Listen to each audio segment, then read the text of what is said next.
آپ صلی اللہ علیہ وآلہ وسلم کی مرغوب غذائیں۔ خوراک اور صحت کا آپس میں بڑا گہرا تعلق ہے۔ متوازن اور صحت مند خوراک کا انتخاب اور استعمال کر کے ہی صحت کو بہتر اور تعدیر بھرپور و توانا رکھا جا سکتا ہے، لیکن آج کے دور میں مشینی غذاؤں کا استعمال ہم نے بڑھا کر اپنی صحت کو بگاڑ کر خود کو مشین، ہاسپٹل اور ڈاکٹر کے حوالے کر ڈالا ہے۔ افادیت سے پر آپ صلی اللہ علیہ وآلہ وسلم کی وہ محبوب غذائیں جنہیں آپ اپنی زندگی میں شامل کر لیں اور ساتھ ہی سنت کی نیت بھی، تو سنت کی پیروی کر کے نہ صرف حفظان صحت کی بے شمار افادیت حاصل کر سکتے ہیں، ساتھ ڈھیر و اجر و ثواب بھی۔ آج کی ویڈیو میں وہ چیزیں پیش خدمت ہیں جو آپ صلی اللہ علیہ وآلہ وسلم کو بہت پسند تھی، جسے آپ صلی اللہ علیہ وآلہ وسلم خوشی سے تناول فرمایا کرتے تھے۔ روٹی روٹی کھانا سنت ہے۔ آپ صلی اللہ علیہ وآلہ وسلم نے جو اور گیہوں دونوں قسم کی روٹی تناول فرمائی۔ آپ فرمایا کرتے تھے کہ روٹی کا اکرام کرو کیونکہ اللہ تعالیٰ نے اس کا اکرام کیا ہے۔ ابو امامہ رضی اللہ عنہ فرماتے ہیں کہ حضور اقدس صلی اللہ علیہ وسلم کے گھر میں جو کی روٹی نہیں بچتی تھی، آپ علیہ وسلم کو سرید یعنی شوربے میں توڑی ہوئی روٹی بہت پسند تھی۔ اسے آپ علیہ وسلم نے تمام کھانوں پر فضیلت دی۔ آپ صلی اللہ علیہ وآلہ وسلم نے گوشت کو اور کھجور کو بھی روٹی کے ساتھ تناول فرمایا۔ ایک مرتبہ رسول اکرم صلی اللہ علیہ وآلہ وسلم نے جو کی روٹی کا ایک ٹکڑا لیا اور اس پر کھجور رکھی اور فرمایا کہ یہ اس کا سالن ہے۔ گوشت آپ صلی اللہ علیہ وآلہ وسلم دستی کا گوشت زیادہ پسند فرمایا کرتے تھے۔ بھنا ہوا گوشت اور شوربے والا گوشت دونوں ہی آپ نوش فرماتے۔ آپ نے گوشت کے بارے میں فرمایا کہ گوشت اہل دنیا و اہل جنت کی سب غذاؤں کا سردار ہے۔ سرکہ کا استعمال حضور اکرم صلی اللہ علیہ وآلہ وسلم کی سنت اور اچھی صحت کے لیے بہت مفید ہے۔ نبی کریم صلی اللہ علیہ وسلم نے ارشاد فرمایا کہ جس گھر میں سرکہ موجود ہوتا ہے اس گھر میں سالن موجود ہوتا ہے۔ آپ نے فرمایا سرکہ کیا ہی بہترین سالن ہے۔ زیتون کا استعمال پسند فرماتے تھے۔ حضرت عمران رضی اللہ عنہ نے نبی صلی اللہ علیہ وآلہ وسلم سے روایت کی کہ آپ نے ارشاد فرمایا کہ زیتون کا سالن استعمال کرو اور اس کا تیل لگاؤ، یہ مبارک درخت سے نکلا ہے۔ ایک روایت کے اندر یہ بھی ہے کہ زیتون میں 70 بیماریوں سے شفا ہے۔ کھجور آپ صلی اللہ علیہ وسلم کو کھجور پسند تھا اور آپ کی پسندیدہ کھجور عجوا تھی۔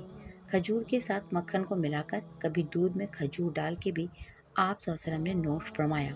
حضرت انس رضی اللہ تعالیٰ عنہ فرماتے ہیں کہ میں نے حضور اقدس صلی اللہ علیہ وسلم کو خربوزہ اور کھجور اکٹھے کھاتے دیکھا۔ اس کی حکمت یہ ہے کہ کھجور گرم اور خربوزہ ٹھنڈا، اس طرح دونوں چیزوں میں اعتدال ہو جاتا ہے۔ اسی طرح ایک اور جوڑ ککڑی اور کھجور کا تھا جو آپ صلی اللہ علیہ وسلم نے نوش فرمایا۔ حضرت عائشہ رضی اللہ عنہا فرماتی ہیں کہ حضور اکرم صلی اللہ علیہ وآلہ وسلم کو تربوز کے ساتھ کھجور کو بھی کھاتے ہوئے دیکھا تھا۔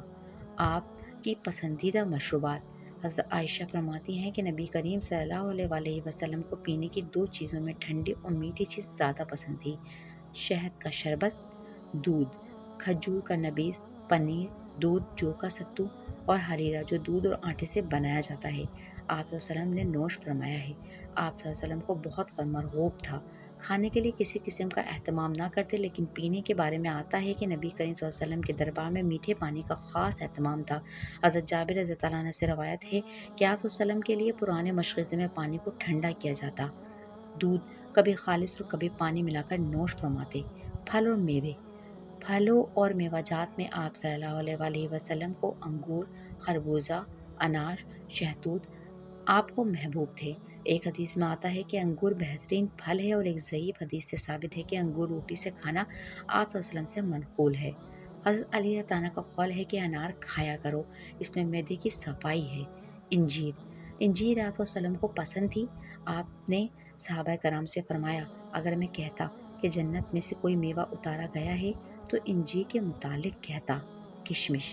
کشمش کھانا بھی نبی کریم صلی اللہ علیہ وسلم سے ثابت ہے۔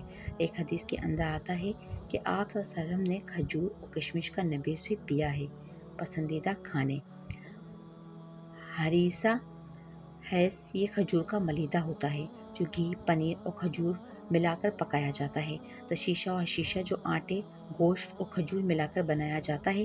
سرید، لوکی، گھیا آپ علیہ وسلم کو پسند تھا۔ آپ صلی اللہ علیہ وسلم کی پسندیدہ سبزیاں۔ حضرت انس رضی اللہ عنہ فرماتے ہیں کہ نبی کریم صلی اللہ علیہ وسلم لوکی بہت کھاتے تھے اور فرماتے تھے یہ دماغ کو تیز کرتی ہے اور عقل میں اضافہ کرتی ہے۔ سالن کے پیالے میں سے لوکی آپ تلاش کر کے کھاتے تھے۔ چقندر اور ایک اور سبزی اروی ہے جسے کھانا بھی سنت ہے۔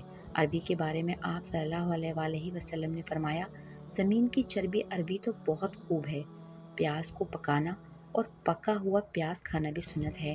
حضرت عائشہ فرماتی ہیں نبی کریم صلی اللہ علیہ وسلم نے جو آخری کھانا کھایا وہ پیاز میں پکا ہوا تھا۔